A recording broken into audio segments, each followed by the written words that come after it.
Hi, welcome to the award-winning Ed Brown Show. Yes, put everything down because education pays. It really pays. And I have one of the guests here who's here to tell you about it. That's Mr. Fitzgerald Walker. He's a student at the University of Maryland there, and he's going to give us some ideas. You know, a lot of people, they sit around, they say, well, you know, I don't know about that education. Experience can take place of education. Welcome to the show, Mr. Fitzgerald Walker. Thank you, Mr. Brown. How are you? Okay, tell us a little bit about, how did you, tell us about Education Pays. Give us the background first. Okay, well, I was born in Baltimore, and I grew up in Prince George's County. I attended Potomac Senior High School in Oxon Hill. I earned my bachelor's degree in social sciences from University of Maryland University College. Beautiful. And I'm currently enrolled in their master's program in management. Congratulations. Which I plan on completing my master's degree in the fall of 2010. Congratulations. Thank you. Now here Mr. Walker is going to tell us about education. Education pays. No matter what anyone says, experience is fine, but education pays. Mr. Walker, tell us something about your charts here. Education pays and the blueprint for success. You can start with education pays. Okay. Well, I found that it's very important to complete your education. I dropped out of school in the 11th grade. And from that, I didn't have a plan when I dropped out. I thought I knew exactly what I was doing. So I dropped out of high school, and I wasn't quite sure. To make money, right? Well, actually, I didn't have a clue. I lost focus. And for a long period of time, I took jobs that I really didn't particularly want, but not you had to eat. I had no choice. So by right. not having anything to fall back on, that's what I had to do. There was a time I actually applied for a position, and I was going through the interview process. And I'd made it to the final stage, and the young man wanted to see my high school diploma. And I'm sitting there knowing once this interview is complete, I can't produce this document. So at the no matter what you said. No matter what I said. It looked, what I put down on paper looked good. Right. But I needed to produce a document that I didn't have. And this was at the age of 27. And I decided to go back to night school to get my GED. So based on that experience, I found out education does pay. Yes.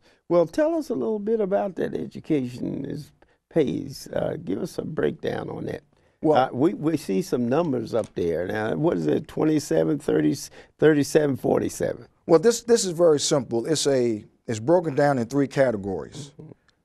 Education completion, age, and monetary value.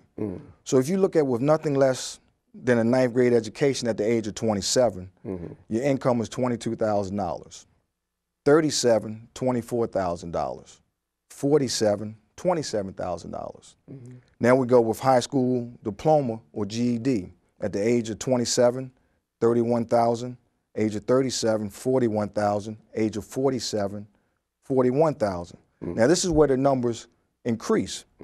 If you look at a bachelor's degree at the age of 27, your income is $48,000. 37, your income is $74,000. At the age of 47, $79,000.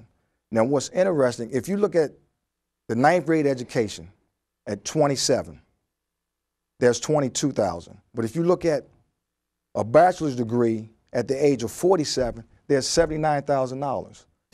So there's a major difference in income, and that's why I feel education is important. But the initial processes, we have to complete our high school education. If not, we limit our options. Okay, what about this blueprint for success? Short-term goals and long-term goals. Tell us a little bit about that. Well, what I found out, in order to get ahead, you need to have some type of tracking system. It's just like being a carpenter. A carpenter doesn't just go out and build a home. He puts together a blueprint. So I start off with short-term goals from something that can be completed within 1 to 6 months. Give us an example. What are you talking about there? Okay, say if you're a senior in high school, you start out your senior year. You know within a short period of time you're going to graduate. So that's one of your goals, making sure that you graduate. Right. Okay. 2, start your application process for college. So you list that as one of your goals. During the summer, you may want to work during the summer or intern somewhere. So you list these goals, but you can also monitor your system as it works. And also what makes this important, we have a chance to see exactly what we're doing. And also at any given time, our goals may change. So we have something that we can— time changes, environment, everything. Yes, absolutely. Yeah, but we have something that we can go back to and look at it and see exactly where we are. Now, I go with the long-term goals from 1 to 3 years because that's going to take a little more time. But that's something that you see down the road. It's like driving. We don't look at where we are when we're driving. We look at what's ahead of us. But also the same applies because we can monitor and track what's going on, and also at any given time we can go back and alter our goals because we have somewhat of control of what is taking place. Well, give us some ideas.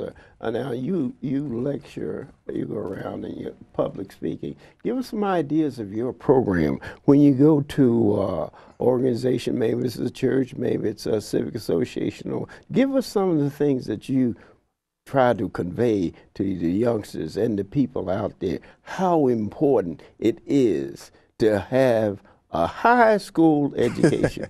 Well, the first thing I get them to try to get them to understand is that I can relate to them. I'm not telling you something that I've read about.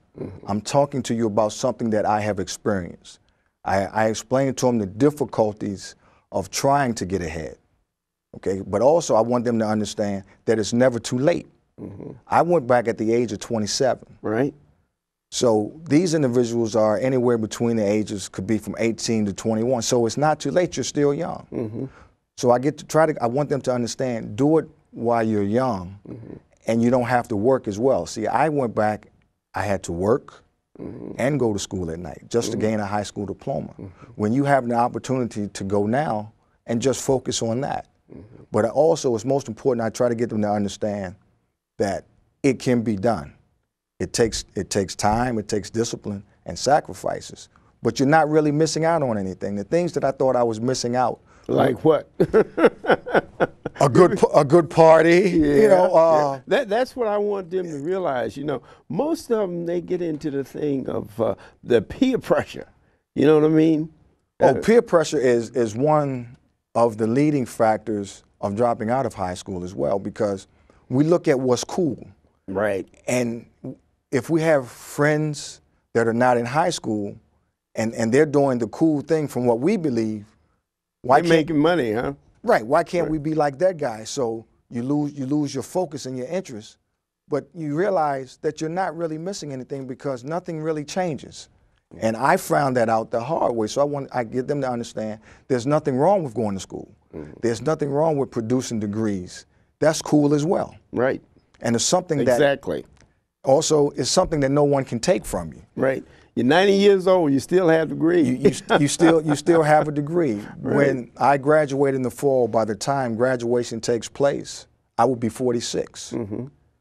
But to me, that's cool. Yes. Right. and I agree. So tell me, how do you, we talked about that pressure, but how do you get around that pressure of peer pressure?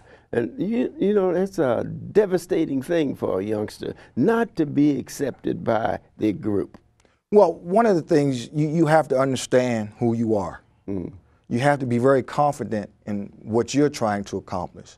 Also, you have to have a very strong network. You have to put friends together. You may not have to have the same goals, but you have to believe in one another. So if I have an issue or a problem, I have someone that I can go to